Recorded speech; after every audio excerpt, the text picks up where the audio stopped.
తర్వాత 7 సంవత్సరాలు మధ్యాకాశంలో ఉంటారు. 7 సంవత్సరాలు మధ్యాకాశంలో సంఘానికి తీర్పు జరుగుతుంది.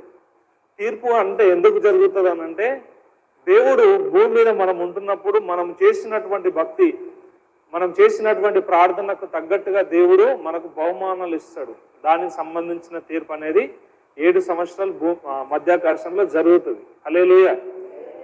మనకు బహుమానాలు ఇవ్వడానికి మనం చేసినటువంటి భక్తి, దేవుని సన్నిధిలో గడిపినటువంటి సమయం, దేవుని మందిరానికి మనం చేసినటువంటి పనులను బట్టి దేవుడు మనకు తీర్పు తీర్చి ఆయా విధాలుగా ఉన్నటువంటి మనకు దేవుడు బహుమానాలు అనేది ఇస్తుంటాడు. అది వేరేది. సంఘానికి తీర్పు దేవుడు తీరుస్తాడు. అది కాకుండా ఇంకా మిగతా 7 తీర్పులు ఉంటాయి.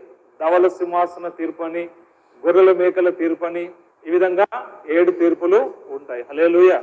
ఇది ప్రకటన గ్రంథానికి సంబంధించినటువంటి విషయాలు. హల్లెలూయా.